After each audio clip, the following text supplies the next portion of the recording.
Now, leading our bulletin this hour, the IEC has added 1.2 million citizens to the voters' roll. This is following last weekend's and November's last year's national registration drives, bringing the roll to a total of 27.4 million citizens. The Electoral Commission briefed the media on its two-day effort at its headquarters in Centurion a bit earlier today. Now, Kwazulu-Natal, Gauteng and the Eastern Cape were the provinces that recorded the most transactions, which involved people registering to vote and checking their registration status. The number of new registrations recorded were just over 450,000 people, with the youth participation greatly increased. The two registration weekends have given the country a growth of 1.2 million on the voters' roll. Following these two registration drives, the voters' roll now stands at 27.4 million. Regarding the past registration weekend, over 2 million citizens interacted with the Commission by either visiting the voting stations or using the online registration portal. The interactions range from applying for registration as new voters or updating registration details in the case of those who are already on the voters' roll. Of the 2 million transactions recorded this past weekend, 457,000 or 22% were new entrants to the voters' roll. A total of 1.6 million or 88% updated their registration details. This is in line with the message that a voter must register and vote in the voting district where they reside, unless they notify the Commission of an intention to vote elsewhere. The applications at voting stations totaled 1.8 million, whereas the online applications gave us a total yield of 240,000. In terms of the overall provincial outcomes, Kwazulu-Natal recorded 510,000 transactions, Gauteng 450,000 transactions, and in the third place is the Eastern Cape at 305,000 transactions. Regarding new registrations, 77% are young persons under the age of 29 entering the voters' roll for the first time.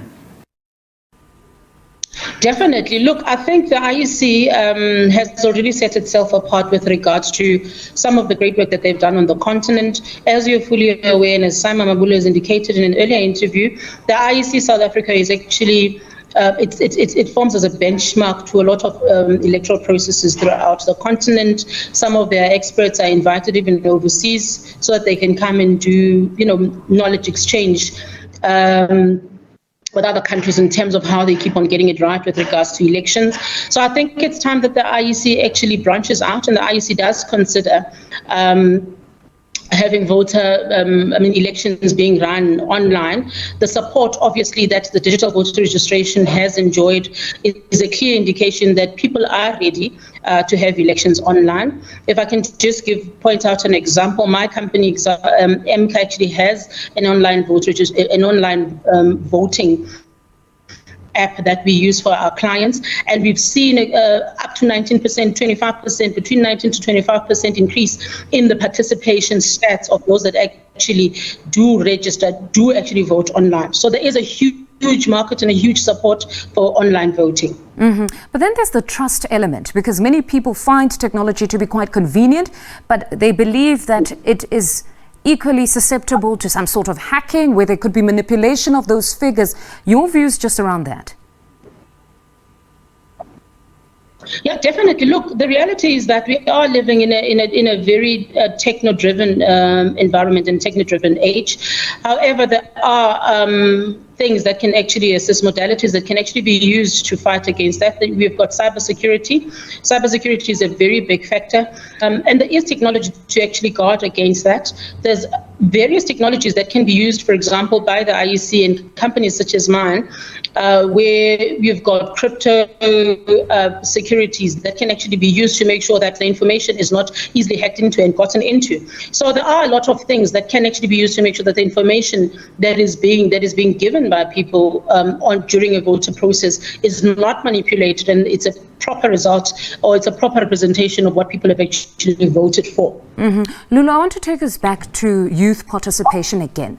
By November, young people between the ages of 16 and 29 made up the majority of first-time registrations. This cohort was said to be at some point apolitical, but of late, they've taken a serious interest in politics, being quite vocal, as we've seen on social media in particular. What do you think we can attribute this shift among the youth to? Look, I'd like to say that perhaps it's the frustration that young people in South Africa are actually facing. There's a lot of frustration with regards to the delivery of services, with regards to unemployment, with regards to generally a lot of young people in South Africa are actually quite unhappy with the way that things are going in the country. And perhaps for the first time in a very long time, they actually understand the message has finally come home, that the only way that they can change the situation that they're sitting in is by actually participating and actually voting, and they can vote for a party of their choice. Another alternative, it could be that there's a lot more political parties that have come out of the loop that are actually wanting to speak to the youth, as opposed to those that actually spoke about the youth and made plans for the youth without actually engaging the youth. I mean, in the beginning, we only had the EFF that did that.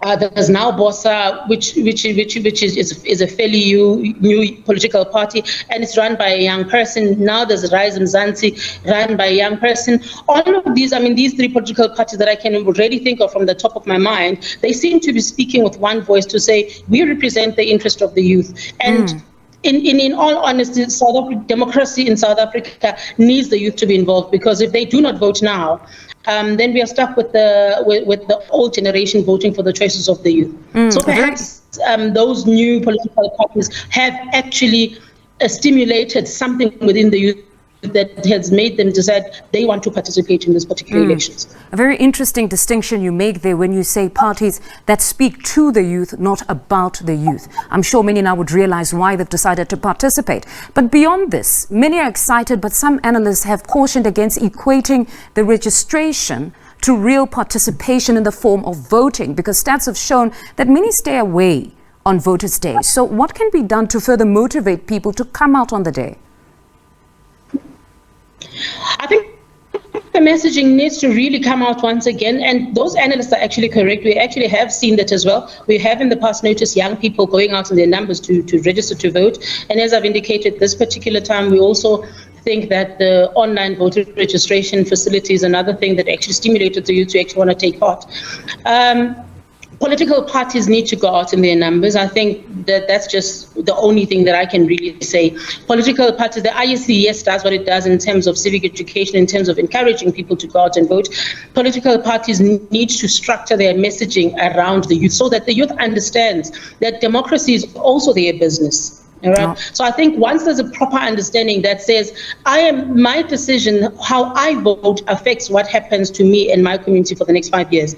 Political parties need to know how to appeal to the youth. They need to know how to speak to the youth in a language that is suitable for the youth. Perhaps another thing that a civic society and also political parties that, we can start talking to is the fact that IEC does need to consider having a voting, online voting facility, because we have seen that about 85% of the youth of South Africa are interested in being able to do things electronically. One deterrent that I have picked up, even in my own household, are the long queues. Young people do not have the patience to actually wait in long queues. Perhaps having a facility where people are able to actually vote wherever they are would then make sure that people come out in their numbers and vote. That's an important point that you raised there, because as patriotic as young people may be, they really aren't willing to go to those long queues, and they believe that everything can be available to them at the tip of their fingers. So most certainly it might pose a bit of a challenge that they have to now go in queue in on those snaking queues. Yeah, that's correct. That's correct. Lulu, thank you very much for your insights this afternoon. That's Lulu White. She's an executive officer of Elections Management Consultancy Agency of Africa, speaking to us there.